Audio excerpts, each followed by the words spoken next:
Legal representative किसे कहते हैं? एग्जीक्यूशन में कोई बंदा अरेस्ट या डिटेन कैसे होता है? एग्जीक्यूशन कैसे करती है? ट्रांसफरी कौन होता है? आज की वीडियो के अंदर इन सारी बातों को जानेंगे। चैनल को लाइक और सब्सक्राइब ज़रूर कीजिएगा। चलते हैं अपनी वीडियो की तरफ।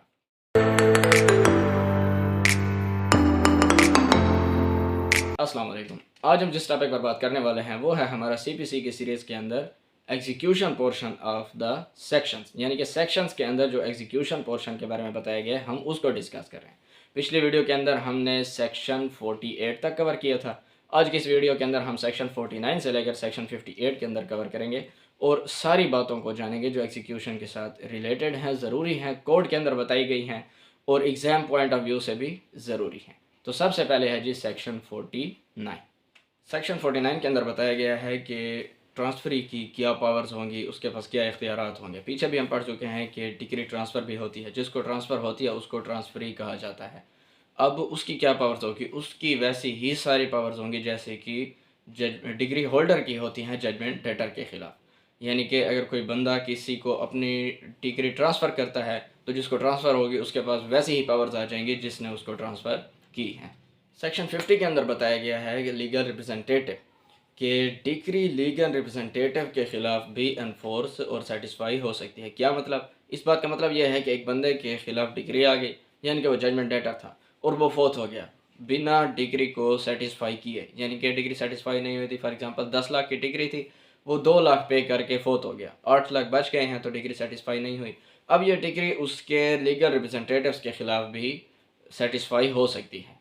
ये डिग्री होल्डर एप्लीकेशन देगा अदालत में और अदालत उसके जजमेंट डेटर के लीगल रिप्रेजेंटेटिव्स के ख़िलाफ़ डिग्री को सेटिस्फाई करेगी।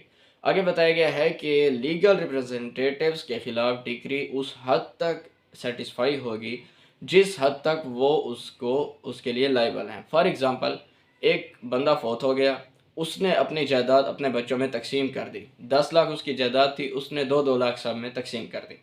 वो फौत हो गया, उसके ख़िलाफ़ डिग्री थी 10 लाख की।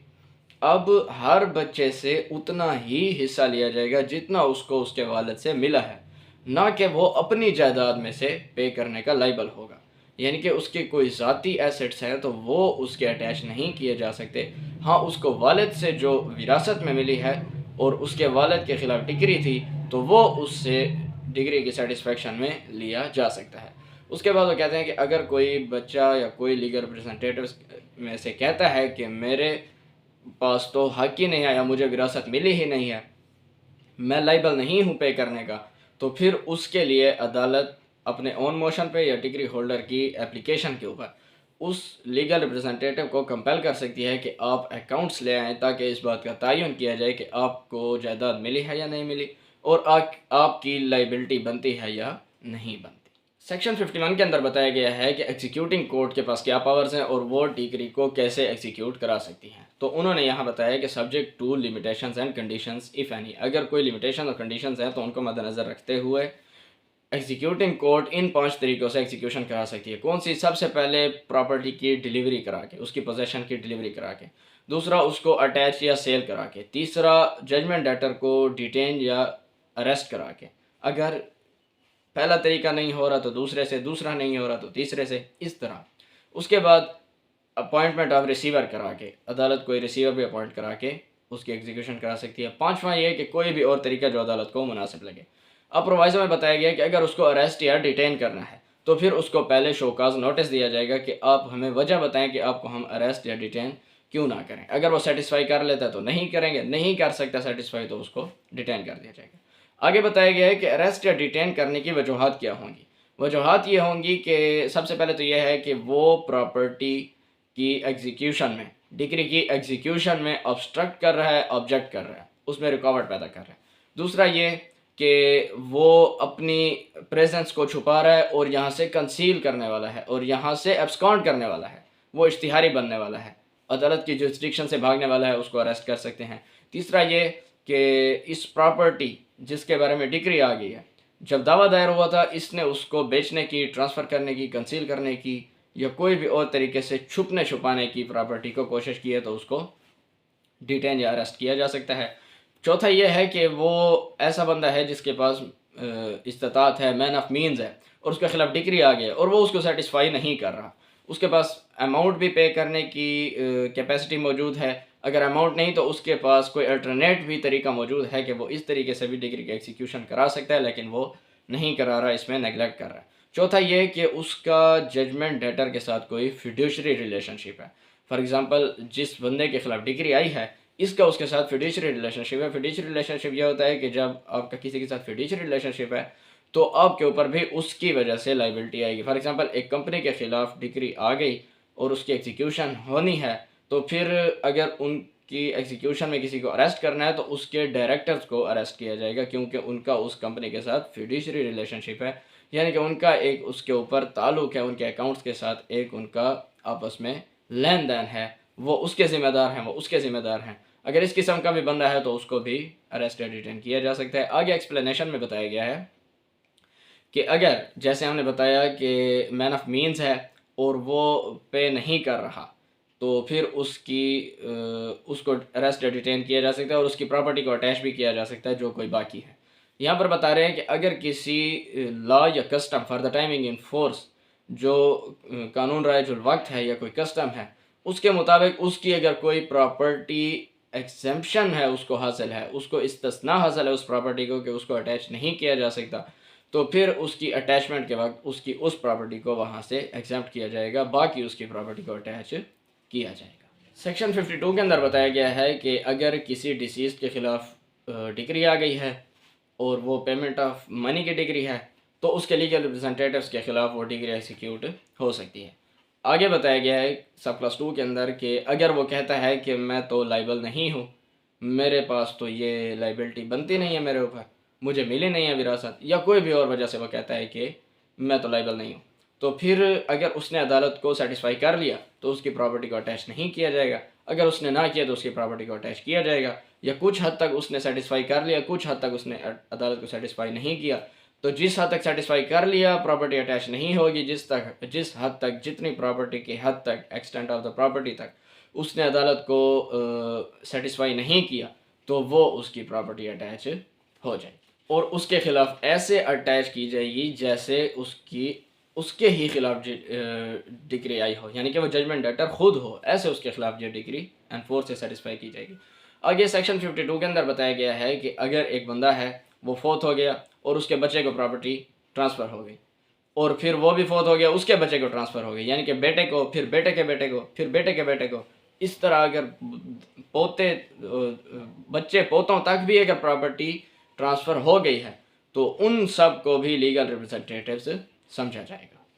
सेक्शन 54 के अंदर बताया गया है कि एक ऐसी प्रॉपर्टी है जो हुकूमत को रेवेन्यू पे करती है, यानी कि लैंड है, ज़री ज़मीन है, और उसकी पोजेशन के शेयर की डिग्री आ गई है कि अलग-अलग शेयर बनाने हैं, या उसकी पोजेशन ट्रांसफ़र करनी है, या उसकी पार्टीशन करनी है, या उसकी अनडिवाइडेड एसेट हैं उनको डिवाइड करना है।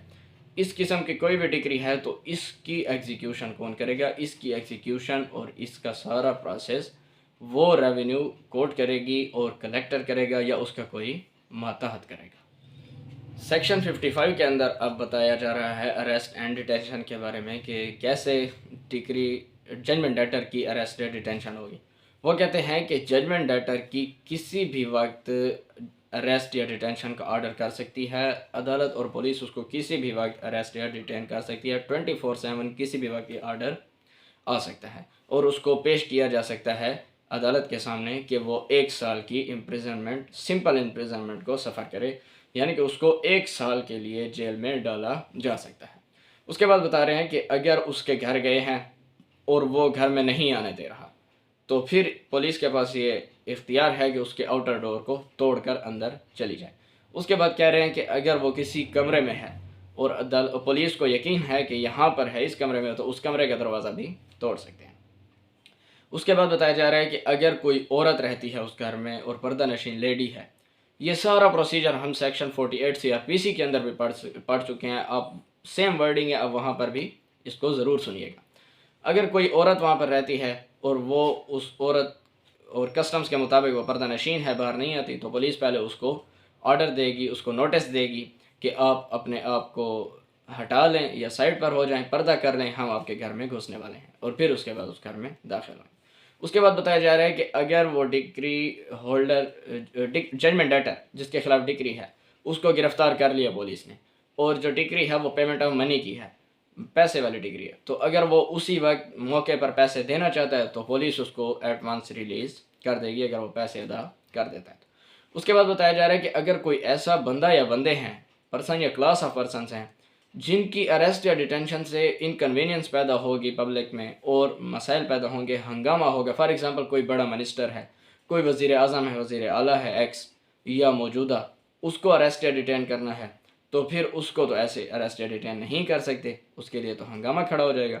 तो फिर उसको अरेस्ट या डिटेन करने का तरीका वो होगा जो प्रोविंशियल गवर्नमेंट रूल्स बना कर देगी और उन रूल्स के मुताबिक होगा। उसके बाद बताया जा रहा है कि एक बंदे को अगर अरेस्ट कर लिया गया एग्जीक्यूशन में, तो इसका ये मतलब नहीं होगा कि वो अब आज़ाद हो गया है अपनी लाइबिलिटी से, बल्कि उसने वो एग्जीक्यूशन उसके ख़िलाफ़, यानी कि डिग्री की अगर कोई पेमेंट है या कोई भी तरीका है तो वो उसने पे लाजमी करनी है। हाँ, ये होगा कि इसी डिग्री में अब उसको दोबारा अरेस्ट नहीं किया जा सकता 1 साल से अरसे के बाद। फॉर एग्ज़ाम्पल 1 साल के लिए उसको अरेस्ट किया जा सकता है। ये पीरियड लगातार भी हो सकता है, इंटरवीनिंग भी हो सकता है, यानी कि 1 महीना अरेस्ट किया, फिर उसको छोड़ दिया, फिर उसने कहा कि मैं पैसे अदा करूँगा, फिर अगले महीने उसने अदा नहीं किया, फिर उसको अरेस्ट कर लिया। इस तरह 1 साल के पीरियड के लिए उसको अलग-अलग भी या इकट्ठा भी अरेस्ट किया जा सकता है, लेकिन एक ही डिग्री में उसको 2 बार अरेस्ट नहीं किया जा सकता, लेकिन उसने ये पे ज़रूर करना। सेक्शन 56 के अंदर बताया गया है कि अगर किसी औरत के ख़िलाफ़ पेमेंट ऑफ मनी की डिक्री आ गई है तो उसको एग्जीक्यूशन में अरेस्ट नहीं किया जा सकता, औरत को गिरफ़्तार नहीं किया जाएगा। उसके बाद सेक्शन 57 में बताया गया है कि अब ये बंदा रिलीज़ कैसे होगा जिसको अरेस्ट कर लिया है एग्जीक्यूशन में।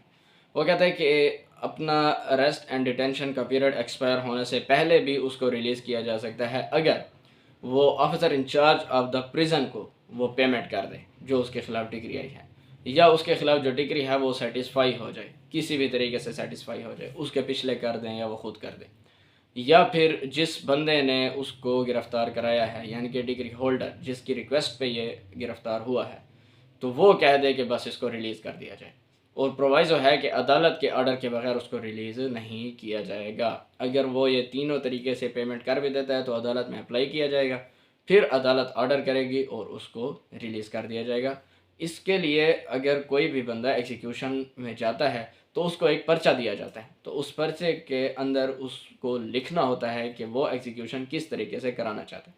तो यहाँ पर अगर उसने कह दिया कि अब इसको अरेस्ट या डिटेन किया जाए तो फिर उसको अरेस्ट या डिटेन किया जाएगा, और वो बाद में कह दे कि अब इसको मैं माफ़ करता हूँ, छोड़ दें, तो फिर उसको छोड़ दिया जाएगा। तो ये था जी आज का हमारा लेक्चर एग्जीक्यूशन के सेक्शन से रिलेटेड, जिसके अंदर हमने सेक्शन 49 से लेकर सेक्शन 58 तक कवर कर लिया है, जिसके अंदर हमने पढ़ा है कि अरेस्ट कैसे होगी, डिटेंशन कैसे होगी, सारा प्रोसीजर। अगली वीडियो के अंदर हम इंशाल्लाह पढ़ेंगे अटैचमेंट का प्रोसीजर, और जैसे ये सेक्शंस की सीरीज़ ख़त्म होगी तो हम अपने ऑर्डर 21 की तरफ शिफ्ट कर जाएंगे और उसके 103 रूल्स हैं, उनको हम डिटेल के साथ पढ़ेंगे। मिलते हैं अपनी अगली वीडियो में, तब तक के लिए थैंक यू सो मच। अल्लाह हाफ़िज़।